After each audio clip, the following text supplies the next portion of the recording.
Hey, good evening. Welcome to Dinner Chat. Midwest Survivor here. So first off, let me say thank you to everybody that is clicking like, clicking the thumbs up, clicking subscribe on the YouTube channel. Thank you for that. Continue to support the channel. Continue to click like and subscribe. Thank you for everybody that is checking out the Facebook Shorts, the Pinterest post, the TikTok post, the X post, the Lemon 8 post, and the Facebook Shorts. Thank you all for that. So tonight's Dinner Chat topic is recovering from emotional abuse. Now, emotional abuse leaves wounds that leave no visible sign or scar, but they affect your mind, they affect your confidence, they affect your identity, relationships, your sense of safety, years and years and years after the abuse has long ended. You know, healing and recovery from emotional abuse isn't about pretending that what happened actually never happened. It's about learning and understanding and comprehending that what happened to you does not define your present or your future. So let's go over a few things tonight to help us understand and, more importantly, to recover from emotional abuse. The first thing that a person needs to do is recognize and understand what happened. Healing and recovery begins whenever we acknowledge that the abuse for what it exactly was. Emotional abuse can include these things: constant criticism and humiliation, manipulation, control, gaslighting that makes you question your own sense of reality and perceptions of the present, past, or the future, isolation from friends and family, threats, intimidation, or the silent treatment, and sometimes even financial abuse. Understanding these behaviors were abusive helps remove the blame that you have placed on yourself, and more importantly, the blame that was placed on you by the person that was abusing you. So number two, this always leads into number two: stop believing the lies. Emotional abuse often leaves behind the messages in your brain and in your heart, messages like, I'm not good enough, everything is always my fault, I'll never be loved, I deserve this, and countless others. Those messages were learned through mistreatment, through abuse, through manipulation, through toxic and abusive behaviors and patterns, and they are not the truth.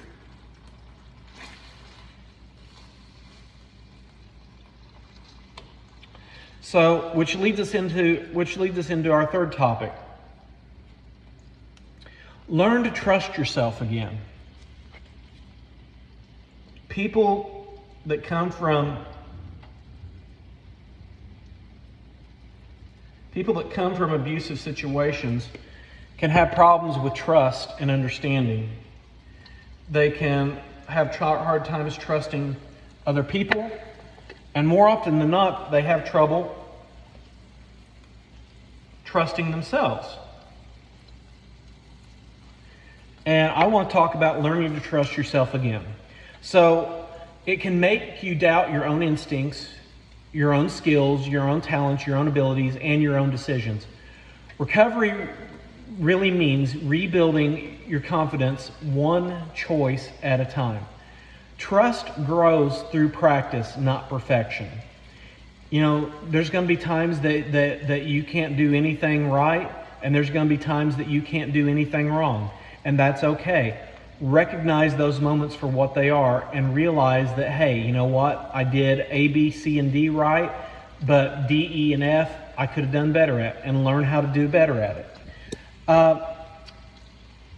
it. Number four simply is set healthy boundaries. Boundaries are essential parts of healing. They protect your emotional well-being, and they help you recognize healthy relationships built on mutual respect and trust rather than fear, control, and manipulation. There's a person that I grew up with that got it in their mind that they needed to tear down all their walls and expose themselves to emotional and toxic abuse after they had been emotionally and toxically abused. And trying to tell this person, hey, listen, it's okay to have some walls, but you need to have a gate in between your walls and a good gatekeeper to determine who you need to let in your life and who you don't need to let in your life. That is Having walls is for your own self-protection. But the important thing is have a gate in between your walls. That way you can let in who you need to let in, and you can kick out who you need to kick out. Number 5 is give yourself time. Give yourself time to heal. Healing does not happen overnight. There are some days that you're going to feel strong, that you're going to feel bulletproof, and then there's going to be some days that you get triggered by memories, emotions, and situations that resurface that are going to inhibit you and inhibit your growth. And that doesn't mean that you're failing. That doesn't mean that you have failed. That just means that you are healing. Number 6 is build healthy connections. If you stick around and watch people and listen to people rather than talk all the time, you will begin to develop and figure out who you can trust and who you can't trust. And you'll learn who is good in your life and who's not good in your life. So safe, healthy relationships can help restore trust. Whether it's trusted friends, or whether it's family, whether it's people you work with, whether it's support groups or a counselor, healthy connections can remind you that not everyone will treat you the way that you were treated. So here are some simple signs that you are a person undergoing healing. You begin to trust your instincts more often. You no longer feel responsible for everyone else's emotions. You can say no without feeling overwhelmed by guilt or manipulated. You recognize unhealthy behaviors and patterns very quickly. You experience more moments of peace and clarity rather than fear and instability. So here's some things to reflect on. What do I need to believe about myself? What belief about myself do I need to be ready to let go of? What does a healthy relationship look like to me? Because not everything, what may be healthy to one person may not look healthy to another. We all have different minds and different perceptions. What boundary would improve my life today? And what is one way that I have grown since I began healing? So, recovering from emotional abuse isn't about becoming the person that you were before the pain or before the abuse.